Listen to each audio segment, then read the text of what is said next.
Hi, I'm Gary Quinn. Ready, set, live.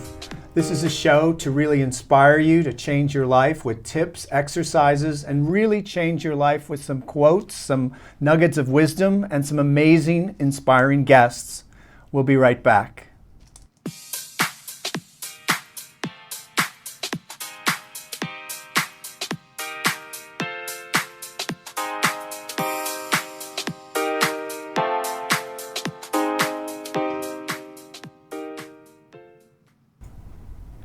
Marilu Henner, born in Chicago, an actress, a best-selling New York Times author, a Broadway star, a movie star, and a memory star, a mom, a producer, a TV host, and an incredible woman. Welcome, Marilu Henner. Gary, it's us. I can't believe it. Oh my gosh. Have you known me practically longer than almost anybody in all Hollywood? my life. I know. We met so long ago. I know. And I mean, I just started on Taxi and was at a roller disco, my first night That's at roller right. disco. I was Sherman Wayne. You came up to me and you said, you need an assistant. I said, I do? And it was like, yes. You said, I'm going to come and work for you. It was like, oh, okay. Oh, I must be in the big time now. And you were like the best. But it was, you were more than assistant. You became family. Right, everybody in my family knows you. You completely did my first wedding, which we did in 3 weeks. Here's to us. Unbelievable. Had to find a preacher. We had a judge, but it was like in New Orleans. Right. I mean, I don't know if you remember that whole thing, but it was crazy. I mean, and we've stayed friends all of these years. And you know the thing about it, it's so amazing how full circle of people, the karma of a person who knows someone, and I'm really grateful for the experience, and just you bringing me into your family was like for Christmas. Well, yeah, I used to spend Christmas with everybody, and it was such a. I mean, I'm really grateful for that because it really was touching and moving for me because I felt like I was not like, just someone out in the street. My gosh. I felt like, oh my God, I've got a Christmas with the Henner family, the clan. That's pretty crazy. It's funny, I've done 4,000 interviews of my own because at one point I was counting them up because of that memory thing, and it was over 3,000. And then I did all the interviews, having my talk show and radio show and everything else. But I said, this is going to be probably my most unusual and most personal because it's you, right. It's the two of us, and we have such a long and varied history with one another. And I think the thing about connection is that it's never, once you connect with somebody, it never goes away. No. I could not see you for 3 days or 6 months, and when we reconnect, it's like all of a sudden like we were there yesterday. Right. We had some. I mean, I'll never forget. I mean, even when you were on Taxi, I used to watch the episodes in rehearsal, and I loved. My favorite one was when you did the Lullaby of Broadway. Oh, yeah. And then the one where you got your hair with Ted Danson. My favorite was, people always say, what's your favorite Taxi episode? Uh-huh. And it was the last one we shot in 1979. It was December 21st, 1979. It was called Shut It Down Parts 1 and 2. And they gave us the script that week, and it was so rich and so vivid that they usually like to pare them down, and because it was right before Christmas, we knew we couldn't like slop it over till the following year. And so we did 2 episodes in one night because they just added to it rather than took it away. And my negotiation scene with Danny, where I'm the shop steward, the cabbies have gone on strike, and he has to negotiate with me. We're both willing to negotiate. Is still my favorite Taxi scene. I think that was such an amazing show. If you think great. about the cast and it was an ensemble, incredible connection. I mean, everybody was like family. Oh yeah. And we would go roller disco on Monday. Exactly. We'd watch the show together on Tuesday. We'd have that Friday night party. Exactly. Everybody. It was such a fabulous time to be on the Paramount lot too. Every show was there. You had Mork Happy and Days, Mindy, Laverne and Shirley. All of these shows. Bosom Buddies, Family Ties, Working Stiffs. And I think to be a part, and then you went on to Evening Shade. Yeah, which was like another whole family. So you really have I mean, even growing up when you were in Chicago, did you feel when you were a young girl? Were you inspired to say, oh my God, I know I'm going to be doing something great? Was there a sense already that you had this vision? You know how I grew up. I had a very unusual upbringing. We had a dancing school in our backyard. I always describe it this way, and probably helps people sort of get the visual. We had a dancing school in the backyard with 200 students between the ages of 2 and 80, including the nuns from the Catholic school next door who would come over for stretch classes. So they would come over, and that wasn't enough for my mother. And as soon as you were 14 in my house, you got a class. So all of us, every kid in the family, except for Tommy, every kid in the family taught dancing starting at 14 years old. Because we had the baby classes, and we had the teenage classes, and my mother had the adult classes. And I always say that somewhere on our property, and not that it was that big, it was just a middle-class neighborhood in Chicago. Logan Square, right? Logan Square, and which is so hipster groovy now.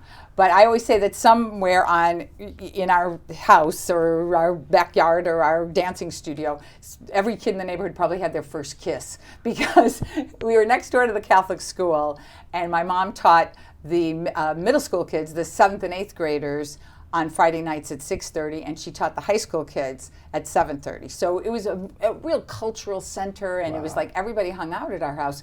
And then on top of it, that wasn't enough for my mother. She also ran a beauty shop out of our kitchen with 25 women from the neighborhood who used to come over while we were at school. And the house always smelled like perm solution.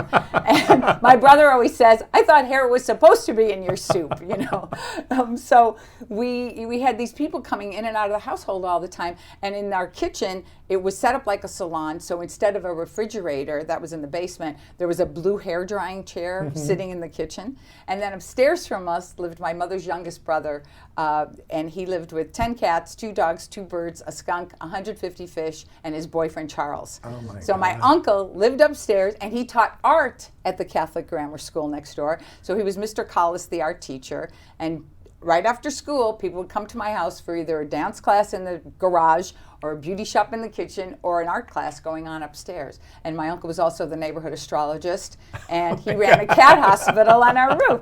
So when people say to me, "Well, why do you like to do so much? Why do you like to write books and go and speak and do movies and television and stuff?" It's like, this is how I grew up. It's in my blood. It was another DNA. show you did back home. I know, all the time. Do you think growing up that, now that you look back, and I'm sure your parents would be looking down on you, so proud of all the things that you've done and all the opportunities that you've given other people and also helped people with health. I mean, what really got you in, what was the catalyst that got you into the health phase? Yeah, well, my father, during one of our Christmas parties, he ended up having a massive heart attack and he died. I was 17 at the time. It was like during Christmas break during my senior year in high school. So to feel that devastating loss of my dad, I mean, it really changed my life. My mother had to go to work for the first time in like a regular type job because she still had 4 of us living at home, and I was about to go off to college, and I was going to go to the University of Chicago, and so I mean, I was lucky enough to get scholarships and stuff. But were you it close was still to your dad? Very close, very close. I mean, I was so close to both of them. I mean, so close to both of them. I always feel, and not every kid in the family feels this way, but I definitely feel like I had the perfect parents for me, because I don't know whether it's being the middle child of 6 and I grew up with benign neglect or whatever. I think sometimes those kids, Crystal and I always look at each other and we go, benign neglect. That's why we turned out so well. Because sometimes, the older, I mean, it's complicated in my family. Well. But I was very, very close to both of them, and it was so devastating to me. I found myself eating my feelings, putting on a lot of weight. I became this stupid teenage yo-yo dieter, and I just ballooned up to a lot of weight. By the time I went to college, I had put on about 32 pounds. Wow. And it took me a while, so then I found myself eating my feelings. And I could swing my weight up and down without any trouble, but I was like on stupid diets. Like I'd starve for 10 days and then break my fast with 2 pieces of baked Alaska at, the Holloway House or something, the Toll House. And I was just not very smart about my health and my weight. And then when my mother took ill with arthritis, because instantly the stress of my father's death took its toll on her so much that she really changed. I mean, my mother, when he passed away, she was 49 years old, 6 kids. Barbie had nothing on my mother. She had this fabulous body. She had this blonde bubble hair, and she looked gorgeous, and she looked like she was in her 30s. And within a few years of my father's death, she just seemed so crippled up with arthritis, and it really took its toll. So a few years after he died, 7 years after he passed away, she was teaching dancing in December, went to bed with the flu in January, went into the hospital went to bed with the flu in January. In February, she ended up in the hospital because it was this brutal Chicago winter. And her body was just deteriorating. By the time I saw her, because I was living in LA at the time, I couldn't believe what my mother looked like. And yet, no matter what they were trying to do to her in the hospital, her body was trying to make sense of it. So my epiphany was, oh my gosh, can you imagine if you do the right thing, how your body is going to respond? So I made a vow to God that if she gets out of here alive, I'm going to learn everything I can about the human body and save her life. And if she dies, I'm going to learn everything I can about the human body and save my life and my brothers and sisters. Perfect. Hold that thought. We have to take a little break from our sponsors, and we're going to come back and hear the tips from Marilu about getting healthy. We'll be right back. Stay close.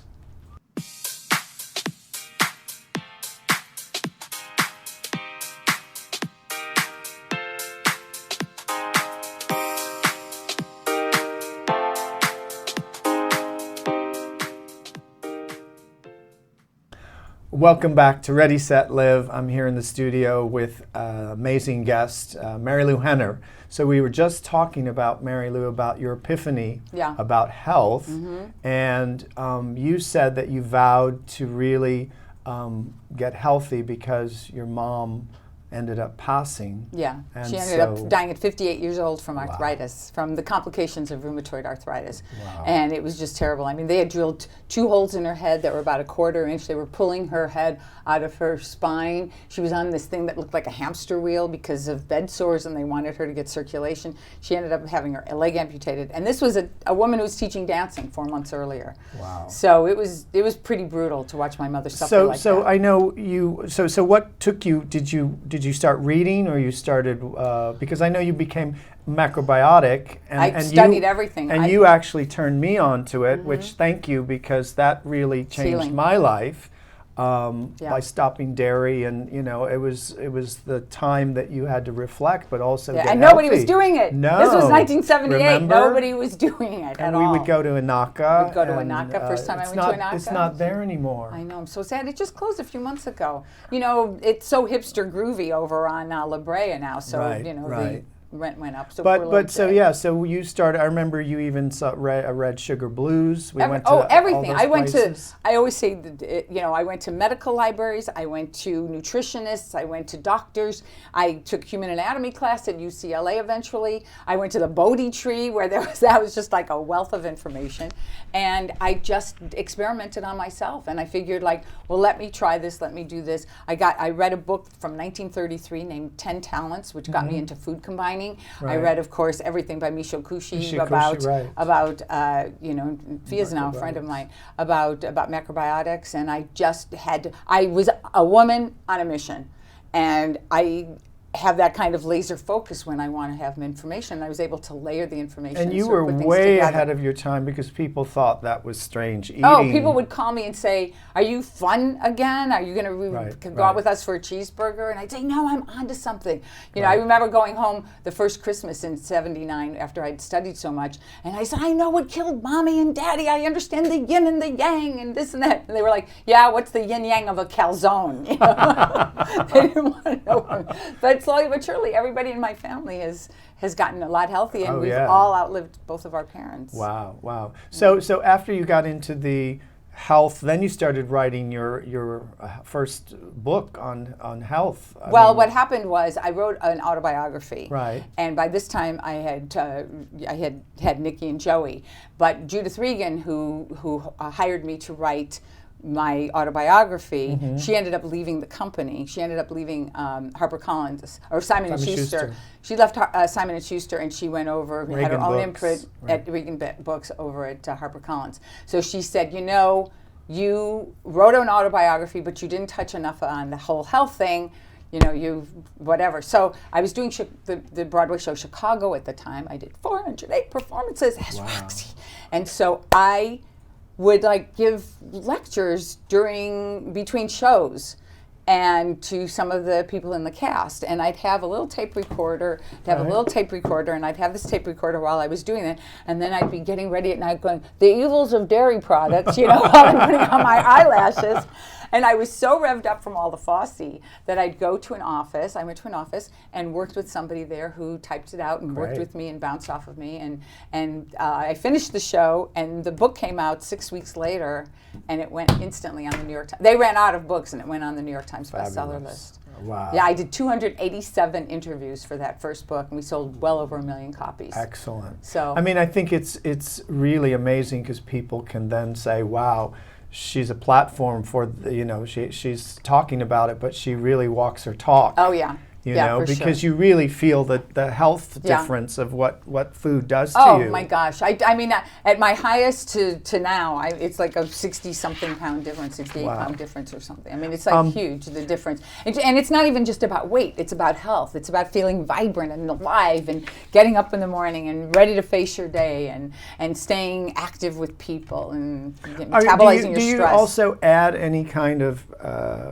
I know you were doing Pilates and you used to do. Do you sort of balance it with exercise also? Oh my gosh, it's it's a way of life. It's a way of life. It's everything. It's the I always call it learn to love the food that loves you, because if you learn to love the food that loves you, you know what works and you know what doesn't. You have to get exercise. You have to move. It's like you walk your dog, your cat stretches, you get a hamster wheel for your hamster, and so it's very important for you to move. We're this beautiful human animal, and the animal wants to move. Motion is the lotion. Motion is the lotion. It lubricates everything and keeps it all going. Correct. And then of course there's everything about relationships and the way your relationship to the world, to the people that you love, to yourself. That's like very important. And then stress. How you metabolize your stress, because stress is a killer. It's funny, I gave a speech last week for the Brain Bowl, because I do a lot of research about memory and dementia and Alzheimer's and everything. And when I spoke in front of Congress last September, they talked about 5 things. And of course, it's not just your brain, it's not just your heart, it's all connected. You have to not look at your body as just a lot of little individual pieces. So if you think about it, I was saying to the people, okay, so here's a good way to remember. It's diet, it's relationships, it's exercise, it's stress, because that's really important. And if I collected questions, if I had everybody in this room write down their problems, and I collected them, and I read them off, you'd all take back your own problems. It's you would take your problems because you know the beast. And so find some ways of metabolizing your stress so that it doesn't kill you. And then, of course, the last one is sleep. You've got to be able to sleep and rest and rejuvenate. So I said that's, they told me to come to Florida and dress to impress, but now it's like diet, relationships, exercise, stress, and sleep. So you remember dress that way. But I think also what's so important is, yes, people have that, but I think they're missing the part about the inside, about their emotional state of being. That's what I mean. That's relationship to yourself. So I think Brain, most people, So what I've noticed is so many people are desperate to try to lose weight, and they have such a hard time to get started. What would be like a tip to get someone motivated that's kind of overweight, not super healthy? Or what would be the first thing you would, if you were diagnosing them and say, this is what you should do, Carol? Right. What would be the first thing you might Poor little Carol. I think what I do is get off of the weight issue. Okay. Stop thinking about it as weight. You have to think of everything through the prism of health, through the filter of health. You have to. What is it that, you have to become conscious of food and its effect on you, but that's just a small component. I would say start moving a little bit more, even a tiny, tiny bit. Trick yourself into movement, because that's such an important part of it. And, maybe write down things that you're thinking and feeling and eating and doing, et cetera, et cetera. Make it a project. Make yourself a priority and a project. And there has to be some kind of, it's funny. I had a friend who had a son who was autistic, and she said that she had gone to a friend's house and she had tried so hard to reach her son, and she said he was just like, she felt like he was just going further and further away, and he was 5 years old at the time. And she said, and then I went to this other friend's house and they had a zither there, And the little boy started playing with the zither, and pretty soon he was playing it. And playing the zither, I'm going to cry thinking about this, playing the zither like opened up a whole world for him. Wow. So I always say to people, what's your zither? What's your way in? What is it that is going to make that connection for you to take care of yourself in a way? If you were your own child, would you take care of yourself with coffee and a cigarette and a drink and Correct. bad food and bacon and candy all day? What would you, and not moving? You wouldn't do that to your child. And what was so really courageous, I know when you met your husband, I mean, he was diagnosed. Oh, you mean Michael, the third? That's right. The third and final. I wasn't sure which husband we were on. Yeah, really. No, but I mean, that was, here's someone you really cared for, and then all of a sudden he bought that news. I mean, that made you feel what when you heard that? Well, first of all, Michael and I knew each other in college. He was my roommate's boyfriend. I mean, she's not talking to me today. When I called her a month into Michael and I, what's funny is Michael looked me up. I ran into Michael in New Orleans when we were all there. Yes, because you had that Desperado. Yes, Desperado. Well, that was the Freddie thing, Right, Desperado with Showgirl. But earlier that day, I had run into Michael. I'm filling in my marriage license to Freddie, and I had started filling it in at the window. And he said, "Oh, I'm supposed to do it. I'm the man now." Even though I'd always filled everything in. Okay, and I went, "Okay, have at it." And what was Michael doing there? No, Michael. All of a sudden, I'm sitting there and I'm thinking, "This is the biggest mistake of my life, but it's going to be a great party this weekend." And I'm sitting there and I look out the doorway for a split second, and Michael crossed the doorway, walking straight ahead. Now, this room that I was in was a third of the size of the room we're in right now. And he didn't even look inside my room. And if I hadn't looked up for a second, I wouldn't have seen him. So he crosses the doorway, and I said to Freddie, "I'll be right back." I run out into the hall. I was screaming, "Michael!" And he turns around and I said, "What are you doing here?" He said, "I live in New Orleans now. I'm married, 2 kids. I'm a merchant seaman. I was just cutting through the building." I said, "Oh, I'm getting a license to get married." And I said, "You want to come to the wedding?" And he said, "Sure." And I said, "Okay, give me your phone number. I have a good memory." So he gave me his number. And then as he walked away from me, and I thought, how come I'm not marrying a guy like that? I knew it didn't bode well for my wedding that was about to go on. The marriage license inside. And I thought, I can't have Michael come to the wedding because Freddie, as you know, was a crazy jealous maniac, and he takes one look at, oh no, he would have gone nuts. I wouldn't have ended up married, which might have saved me a lot of money. But anyway, so Michael goes, and I don't see Michael for 22 years. Freddie and I were together 2 years, Rob and I 16 years, 2 beautiful sons, and Michael out of nowhere calls me, and he calls me, and my heart's pounding, and I call him back, and we make a date to go out, and I always think, so I thought, is it a reunion dinner? Is it a date? A reunion dinner, a date? And I always say that the first 4.5 hours was a reunion dinner where we're talking and saying, so why did your marriages break up, Or, and then the next 4.5 hours was making out in my kitchen. And so it was definitely a date. And within a week, we're saying, I love you. We're going to spend the rest of our lives together. And then 2 months later, he's diagnosed with bladder cancer and then consequently lung cancer, 2 primary sites. And what was amazing is everybody said, wait, you've been dating this guy 2 months? Bail, get out, he's dying. Other people were saying, go to Europe, go to Europe, have some good memories. We had one doctor, and I tell this story in the book, it's the opening chapter, who basically said to us, because I knew I was going to take him to my doctors, who are very integrative medicine doctors. And they were like, this is your lucky day. I said, really, why? And he said, because I have a cancellation on Wednesday. We're going to go in, we're going to take out the bladder, we're going to take out the prostate because we have to do that too. We're going to pull down a piece of your intestines and make a neobladder. You're going to drain it out. And don't worry if you two want to have sex. We're going to run a small hose up his penis and you just pump it up 6 times. And I had that expression and I went, ooh, can we have the 7-pump model? Because we're a sexy couple. And we said, what about nutrition, health? He said, oh, go have all the steak and highballs you want. He said, then we're going to do chemo, radiation, blah, blah, blah. My God. And we said, okay, we'll let you know about Wednesday. And we went to the parking lot and Michael said, I'm not losing my organs. I said, I don't think you have to. So anyway, long story short, 2 cancers, no chemo, no radiation, didn't have to lose his bladder, didn't have to lose his prostate, pull down the intestines, nothing, and no pump necessary. Wow. No. I mean, amazing. 15.5 years of remission now. That is amazing. The human body wants to heal. Exactly. And if everybody thinks that, that's always the number. That's what I noticed with my mother. that's what I knew more than anything else. The human body wants to heal. So if you go toward the light of it, we're going to look back on this as the Dark Ages, I swear. We're going to say, wait. We used to cut, burn, poison, suppress your immune system and expect you to heal.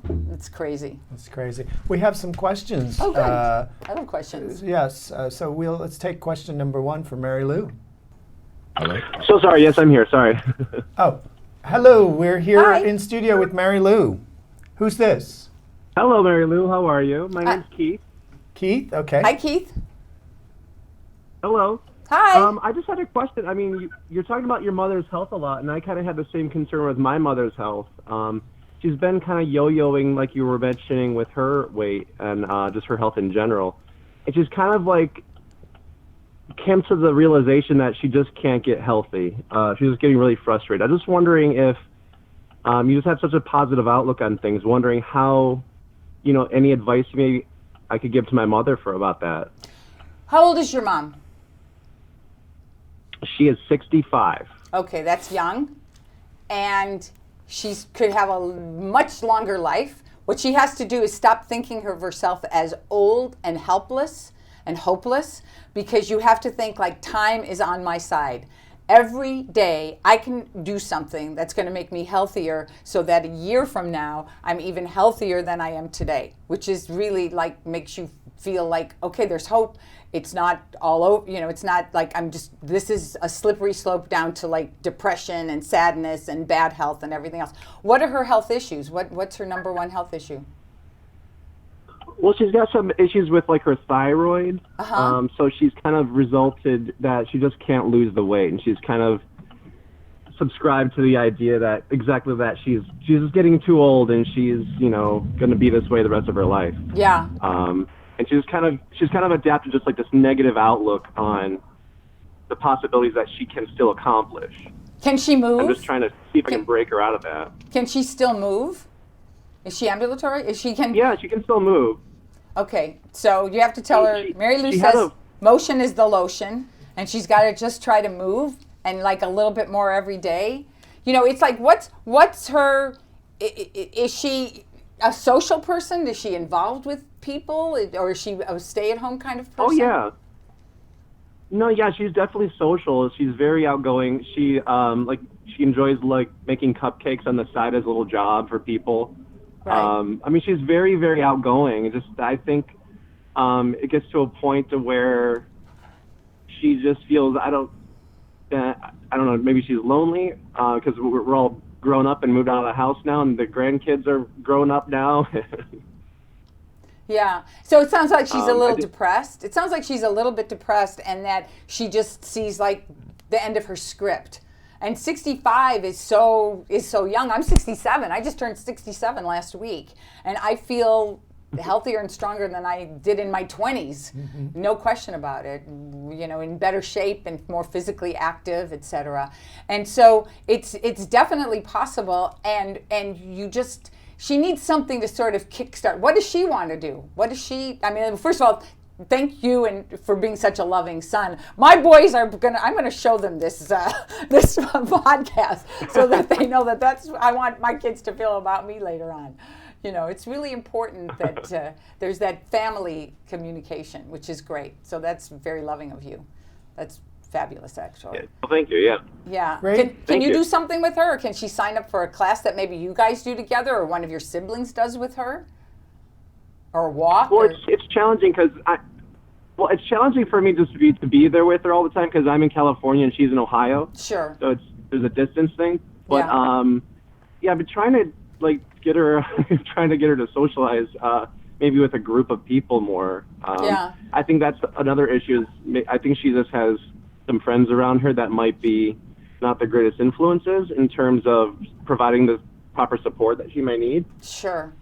Yeah. What she has to do is she has to become her own advocate, and that's sometimes really hard with people. What were her interests 20 years ago, 25 years ago? Well, she was way into fashion. So she grew up actually as a Sears catalog model. Oh, yeah. And that's how that's so great. Yeah, she was way into like fashion and stuff. That's what she kind of grew up enjoying. And I think she just kind of moved away from that over time. So maybe she feels, and she's also from the generation, same generation I'm from, where everything was like the diet culture and you had to look a certain way and be a certain size, you know, and she's maybe not loving her body the way it is now, and she just wants to tweak it a little. You know what I mean? I think if she starts seeing her life through the filter of health, it'll make a big difference. Okay. All right, great. Thank you so much. Thank you. Thank you for calling. Thank you, Keith. Absolutely. Thank you, Gary. Thank you. Next caller. Do we have another? No, no problem. Okay, so if you had to go through all the life that you've gone through, what would be the most important lesson that you have learned to date that you would say, this really I learned? Well, I think my number one theory is the key to your life is how well you deal with Plan B. You know, because because Plan A is something that you hope for, you dream about, you know, try to set up your life to honor Plan A, and then all of a sudden something happens and it becomes Plan B. So instead of being dragged kicking and screaming to Plan B, you can say, you know, what's around this corner? How did this happen? Okay, let me understand how I might make Plan B even better than Plan A. I mean, everything in my life that was great, from Taxi to Michael to so many other things, they were definitely a Plan B situation. And I always tell my kids that the number one quality I want them to have is resilience. It's like resilience to me is the most important thing you can have, because no matter what happens to you, you can pick yourself up from it. And that's the whole kind of Plan B thing, you know, resilience, that kind of like metal that makes you feel like it's okay, I can figure this out, I'm going to be able to go on. Who inspires Marilu? I get inspiration from well, first of all, my parents were ridiculous, and my uncle and my oldest sister, and you know, I feel like I was very lucky early on in my life because I had more than two parents. I had like the village. You know, there were a lot of characters around, and I got used to it. I mean, I think that's why bad behavior fascinates me. It becomes a challenge. It becomes like, oh, this person, you know, doesn't like you, or this person, it's like, all right, we'll see how that goes, you know. I think I get inspiration from just somebody, I'm going to cry. You know who inspires me now? Lauren's little kids. They're 4 and 6. They live with us. Lauren's her husband. My brother. Yeah, and so he's a single dad, and he's now. She's a cutie. Oh my gosh, they are just so yummy, those two little kids, and they are such a source of inspiration. And my boys keep saying, "Oh, Mom, you sound so happy." I said, "Well, I'm getting to do this again, you know, so I get to like put all that stuff." And your boys are like grown up. I mean, one is in 23 and 24. Right. They're both in New York. Joey, and it's NYU, or he was. No. Nicky went to Columbia. Okay. And now all the Ben Platt videos that you've seen, which are just fabulous and have millions of views on YouTube, he wrote, directed, and edited them. My son Nick. You know, it's funny. Nicky was so talented as a kid and a teenager, and he was doing plays, but he wanted to be a director. And I'd say, can't you do it the George Clooney way? Be an actor first, you know. And so he wasn't. He wanted to direct, and now he's getting to direct. And so he's doing that.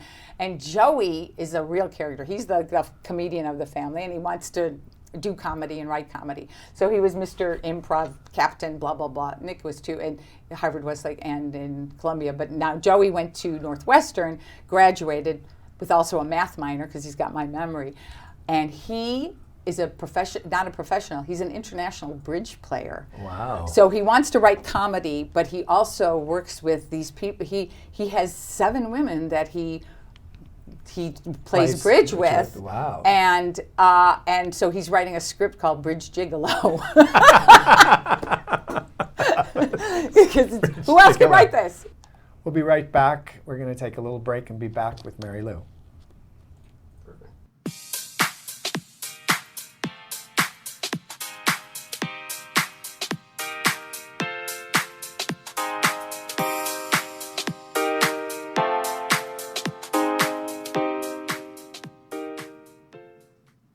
Hi, we're back, and I'm in studio with Marilu Henner. Marilu, we were talking about memory. Yes. And memory is amazing because I know you have an amazing memory, and you've got this amazing book, Total Memory Makeover. Makeover. And so you've got, it's called Superior Autobiography. No, highly superior autobiographical memory. Yeah, HSAM. What does that mean? It means, well, to be like stamped of approval with HSAM. Okay, well, let me start from the beginning. Most people remember 8 to 11 events. Right. Given any year, within any year of their lives. So if I said to you, 1997 or 2003 or 2010 or something, maybe not you, because you probably have a better memory than that, but most people would remember only 8 to 11 events within a given year. People who have HSAM, right, we remember 200 plus. And some of us were in the criteria, some of us were in the percentile of remembering more than 200 plus within any given year. And we've been tested on it. They've taken 300 measurements of our brains.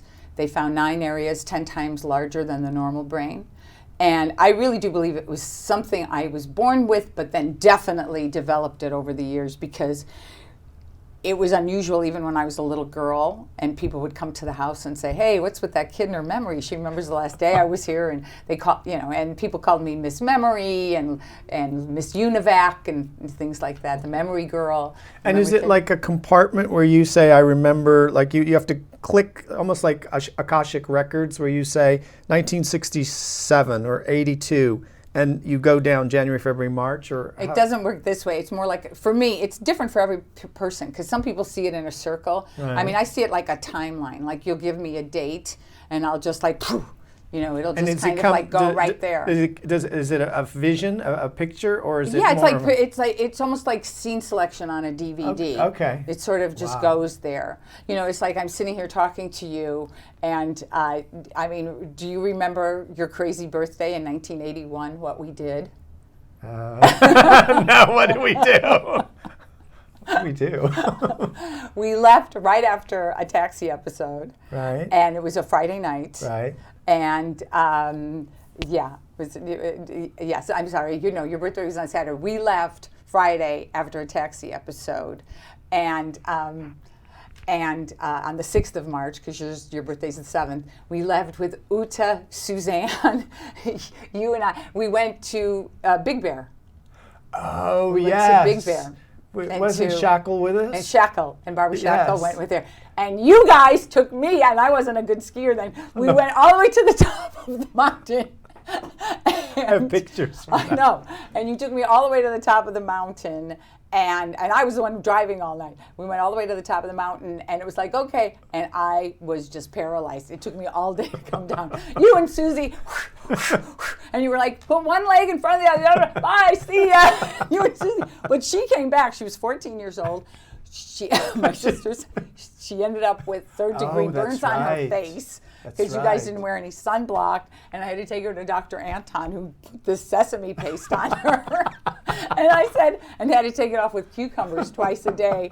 And I said, okay, we better take pictures, because your skin's looking so good after a day. Your mom's going to think we're lying, because she wasn't allowed to fly. But that was, when I think about your birthday, I think about that crazy weekend. Oh my God. I remember when I used to do, we used to throw eggs from the top yeah, here. you and Suzanne. I know, from the 10th floor on Doheny. We would drop eggs. I said, they were young. They would come up. They were like 11, and I'd say, 12, yeah. Let's have some fun. So I said, let's go and we'll throw eggs from the top and see if we can hit some cars. I know. People were like, who lives there? And they bad influence. Who are these people throwing eggs? See, karmically, you had to do a show about giving people good advice rather than ruining the lives of these little kids. No, but I see them. I run into Lizzie at my gym. Yeah. So we always have a nice catch up. Yeah, but they're such beautiful young women. Oh, they are so great. I mean, and their kids and stuff. It's amazing. I know. It's just Everybody in my family is really, blossomed. I think it's when you have that communal feeling of like people have your back, you have each other's backs, and you feel like, okay, somebody's looking out for me, but also someone's going to call me on my stuff, I always say that with 6 kids in a family, people said, well, did anyone throw tantrums when you were little? And I said, if you threw a tantrum, it would be like, you're having a tantrum? Go to your bedroom because there's a party in the kitchen. It's like nobody wanted to deal with anybody. Nobody indulged anybody. Right, When you're from a big family, kids get so indulged now. That's why I wrote a book called I Refuse to Raise a Brat. Because so many people just indulge their children in such a crazy way. Well, I also think kids today are influenced how the parents bring them up. Yeah. Because most of these kids, I spoke at a school and I said, "What's your dream?" They didn't have a dream. I know, there's no want. I was That's shocked. the worst thing. Yeah, because the parents have done everything. There's no, the irritant gets the pearl. So once in a while, you've got to be like a little tough on your kids. And I don't mean any kind of physical harm or spanking or whatever. No, but you've got to let your kids struggle a little bit, and it's tough. And we've gotten so lazy with, I know because you asked me about memory. We've gotten so lazy with our cell phones. We don't remember anything. Correct. So people just like walk blindly through life, or they walk blindly through life like this and bump into people on the street. What's a tip you can give someone who wants to improve their memory? Okay, well, since people only remember 8 to 11 events within any given year, this is one of the things I always say. I have a couple theories about memory. One of them is that I really do believe, because people say to me all the time, I have a terrible memory, I'm the opposite of you. And I say, no. You remember something especially well. You just don't know what that is yet. So I'm going to help you figure it out.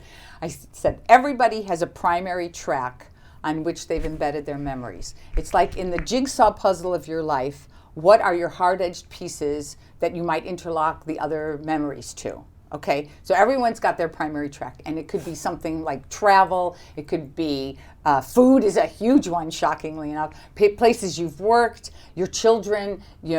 Everybody remembers something. Sports. Oh my gosh, I've had husbands remember games from 35 years ago and not know their wives' birthdays or their anniversaries. But they remember the specific game, what the score was, everything, and what they ate.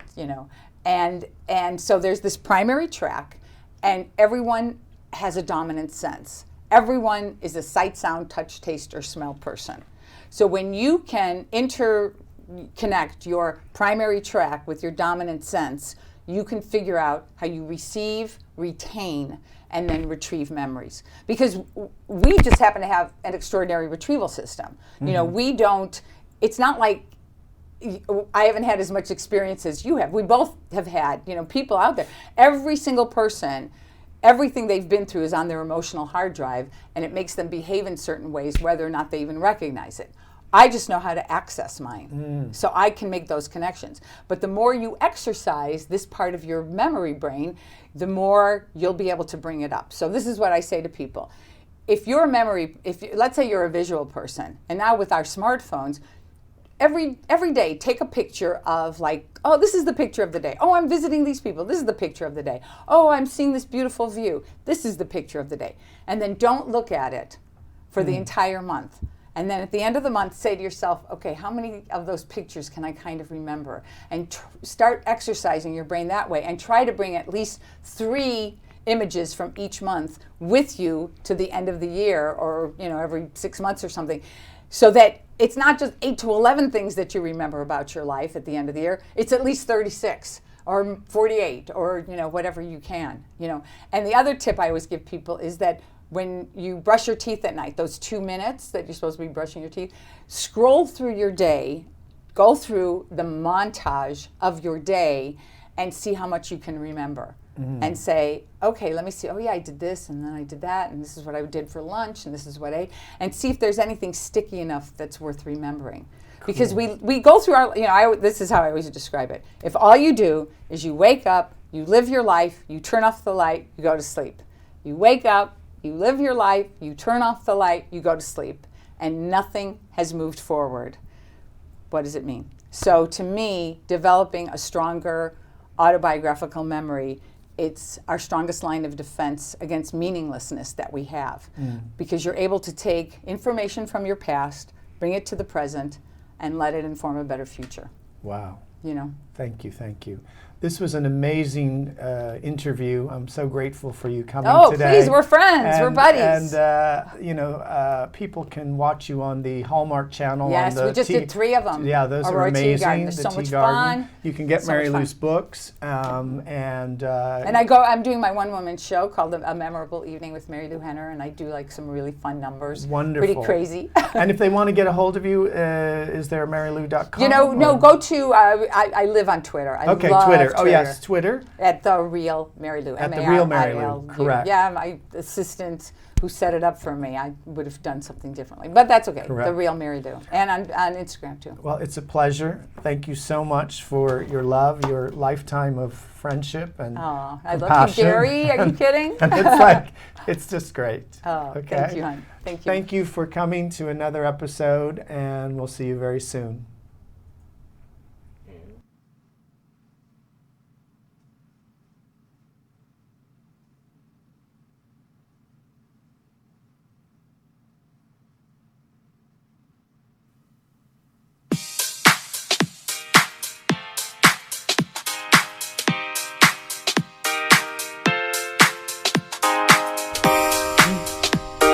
Hi, I'm Gary Quinn. Ready, set, live. This is a show to really inspire you to change your life with tips, exercises, and really change your life with some quotes, some nuggets of wisdom, and some amazing, inspiring guests. We'll be right back.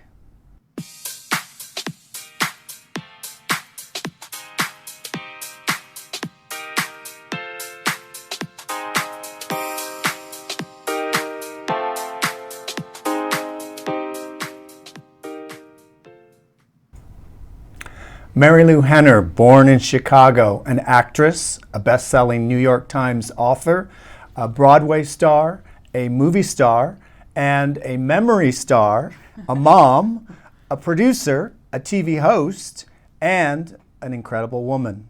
Welcome, Marilu Henner. Gary, it's us. I can't believe it. Oh my gosh. Have you known me practically longer than almost anybody in All my Hollywood? life. I know.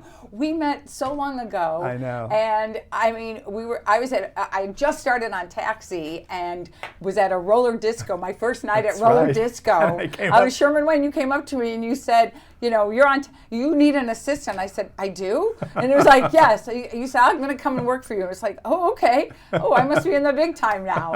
And you were like the best. But you were more than assistant. You became family. Right, everybody in my family knows you. You Completely did my first wedding, which we did in 3 weeks. Here's to us.